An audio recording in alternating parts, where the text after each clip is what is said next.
Whenever I have to go on stage and give a speech, one thing that concerns me a lot, that is, where even if I say something so stupid and bad, at the end of the day, I'm not going to be executed.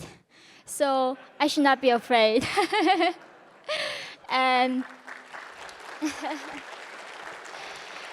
thank you. Because growing up in North Korea, first thing my mother told me was the most dangerous thing that I had in my body was my tongue. What I said, if I said something that was like bad in the eyes of the regime, that wasn't just only going to kill me, it was going to kill the 3 generations of my family from both of my mother and father's side. So of course, I appreciate freedom of speech. And the reason why I'm standing here today is also I see this deterioration in America where at least I used to think America as a nation of mercy. You know, there's a mercy in each other, we trust each other. And I see every day more and more this country becoming like North Korea. We punish people for being wrong. We punish people for their ancestor crimes. So today in this speech, I'm going to give you a bit of my story and also why I think that we do not have a lot of time left in our country to fight for our freedom. So I was born in North Korea, and how many of you actually have heard my story or read my book? Oh, so quite some of you, thank you. I was born in 1993, and that was just few years after Soviet Union collapsed. And North Korean regime was heavily relying on the support from Soviet Union, and they could not get any aid. So in the 90s, the regime came up with this ideology where self-reliance. And because North Korea is a socialist paradise, right? The regime was going to take care of everything. Free education, free healthcare, there's no private property, everything is free, and we are all equal. However, as soon as they ran out of money from other people, they decide that you have to be on your own. And they're also not allowing people to trade. So trading is illegal in North Korea. So for instance, do you know that in North Korea we don't know what the words for love? There's no vocabulary for love. Because Kim Jong-un was so paranoid that if we love our partners or our parents or our children, we are not going to love him as much. So the only love that we are allowed to learn in North Korea is love for the dear leader. There's no word for human rights or freedom, and there's no word for profit. And now, of course, I came to America living in this, Manhattan, New York, and seeing how much the country is now obsessed with controlling language, exactly like North Korea. They're obsessed, you say the wrong thing. And now, do you know even the word like landlord is being punished? It's like in North Korea, the worst thing you can be is a landlord. And I was born in a country that was considered to be a middle family status. So even though we are like South Koreans, we have the same culture, we have same tradition, same language. The regime, as soon as they took over and promised us the equity, the equality of outcomes, they divided us into 51 different classes. So when I was born in the middle class, maybe middle bottom, I asked my parents why do we not have a good standing in the regime, and she told me that apparently my great-grandfather owned a tiny bit of land in his garden. Therefore, he was a landowner. And therefore, also, my blood was tainted. I had to be punished for my great-grandfather's crime. And this translates to my life in America right now. I have a 5-year-old son, and he's half white, half North Korean. And now, in this society, he needs to be guilty for his ancestors' crime, because somehow, apparently, hundreds of years ago, there were people owning slaves. And now, he needs to be guilty for that. And this is going to white privilege, exact same method that regime uses in North Korea to divide people and control people. By the time when I was 13 years old, I couldn't find any more food. And as you can see me now, I'm very petite, even though my high heel. On average, North Koreans are 5 inches shorter than South Koreans because of the malnutrition. Seeing dead bodies every day, going to school, going anywhere, was my daily life. And one day, I had saw something that was different. I was in the border town of North Korea, and at night, I saw the lights coming from China. So here's the thing, North Korea is the darkest place on earth. We have Earth Day every day. We do not have electricity. So when there's a light, you can see obviously where the lights are coming from. And at the age of 13 in 2007, I thought if I go where the lights were, I could find something to eat. And my sister, who was 16 years old, she escaped first to China. And I wanted to go with her, but I couldn't go because I suddenly had a really bad stomach ache. My mother took me to hospital, and here you go. It's a free healthcare, right? In the hospital, they don't even have X-ray machines. They don't have any anesthesia or painkiller. Doctor just rubbed my belly, and he said, "Oh, you might have some like appendix, and it's like we need to do surgery on you." That afternoon, they ripped my belly open without any painkiller. And they realized it wasn't any appendix. It was just I was malnourished and had an infection. They still removed my appendix anyway, so I'm going to sue them when I go back. So they stitched me back up. This is a scene that I still cannot forget because maybe this is one of the last few things I remember from my homeland. From the hospital to the bathroom, there were piles of dead bodies. And I just said, I've seen that many times. I wasn't surprised. But this is after all, hospital. And then neighborhood children come and trying to find the rats that were eating human bodies. And rats eating human eyes first. Somehow that's the most soft parts of human tissue. You see these women and men hollowed, open their mouth. Their eyes are gone. And children don't feel anything. They need to survive, so they catch the rats and they are smiling. And those children die because these rats have a disease carrying with them. And then when children dies, rats eat us back. So this cycle continues.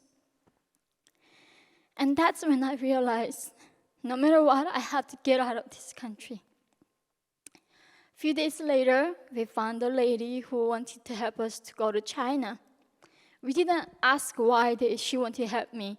We were just so desperate. We did not want to be like those people laying there, eaten by rats.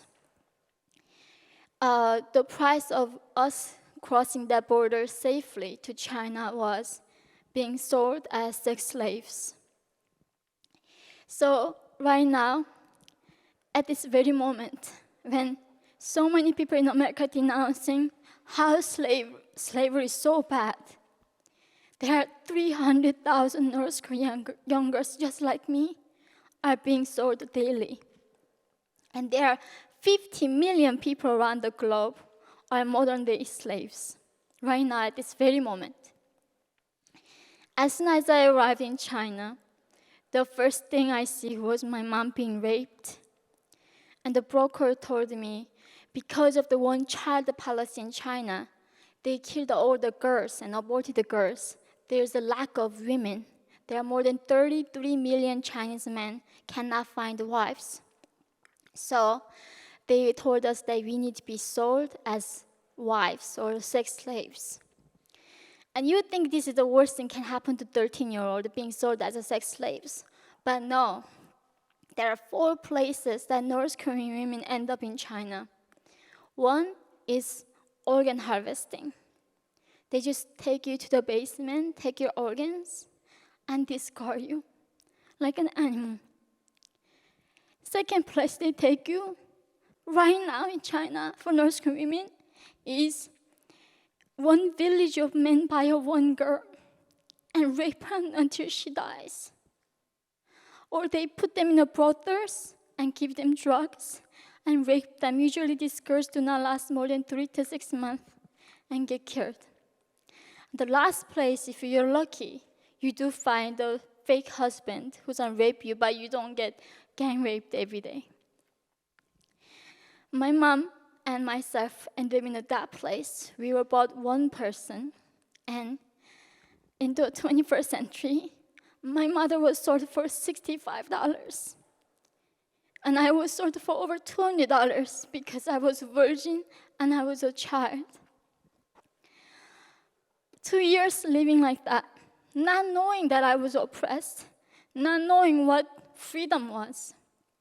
I met another North Korean defector woman told me there was a way to out from China and be free. And I didn't even know what the word freedom was at the moment. And she told me there were missionaries from South Korea rescuing North Koreans to South Korea. So I contacted the missionaries, and they told him for the first time what God was, what Jesus Christ was, and they told me there was a way out of China. That was literally walking across the frozen Gobi Desert from China to Mongolia. If I successfully cross 16 wire fences and not get caught and not get shot and not eaten by the animals, I will be free. So I did exactly that when I was 15 years old in 2009. With the 8 people in our team, other North Korean defectors, with one compass on our hand, we crossed the frozen Gobi Desert. And a few months in Mongolia, I was sent to South Korea. So now standing here is very, very surreal to me. I remember I moved to America in 2016, but prior to that visit, I came a few times to give speeches. And room just exactly like this. It was like Charleston in South Carolina. I was stood there in the room and telling my story. I just couldn't believe that everybody looked just exactly the same. I cannot tell anybody apart from each other, so don't get offended if I don't remember you. It's very hard. And I just couldn't believe, there's a country that is America, and this country's problem is having too much food. And at some point, it's like not having a problem is a problem. It seems like it, they just keep creating problems by themselves. I was lucky enough to go to Columbia University in New York. I was doing my undergrad degree there, and I just couldn't believe it because at some point, the brainwashing, the hate against the Western civilization and America is worse than what the regime taught me in North Korea. And there was a Babylon article how Kim Jong-un came to Colombia and learned how to brainwash his own people about America. It is this Columbia University, the professor, they perfected it. The exact same brainwashing that how every problem, everything that is bad in our world is because of white men, because of the West. I really hope that I live in New York right now, and I really did everything I could to escape for safety and freedom. I live in Midtown, New York right now. Every corner, I see drug dealers, and people get raped and get stabbed, get killed every corner. I get harassed every day I go on the street. I don't know what happened to America, seriously, guys, you know better. But all I know is, if we do not stop what's happening, we can easily end up like North Korea. The reason why I'm standing here and talking about tyranny and freedom is not because of what freedom is. I don't even know clearly what that means. But when I escaped to South Korea, and they told me that how I was brainwashed and how Kim Jong-un was a dictator and he was fat. And I did not even know that. I thought he was starving like us. And he poops too, he goes to bathroom, right? He's not a god. And then one day I read this book. It's by George Orwell, Animal Farm. Reading that book helped me to understand what happened to me. But what I paid attention to was really the last end of the book. Do you see the end after all the revolution happens, and when the new animals come, they don't even know the life before that oppression. They don't even know that they are oppressed. So whenever I hear in America when they say like they're oppressed, I'm like, you don't know what oppression really is. But what scares me the most is remembering my own father. He died in China in 2008 without knowing life can be this beautiful. Life with dignity. The world like this, with the electricity, with the internet, can exist. All he knew in this life was darkness and terror. And maybe our generation, that we know what oppression is, what justice is. I'm just scared. Someday, we are going to even lose that knowledge. And then we will forever lose a chance to fight back and be free. So I hope this helped you understand why I'm here and why I'm asking you to join me. So, because I don't know, whenever I try to talk about my people and how the modern slavery and North Korean people are oppressed in China, I get censored. And I don't know where to start, but if our ancestors overcame so much and gave us this amazing country, I'm sure we can do the same. So thank you so much for today. Thank you, everyone.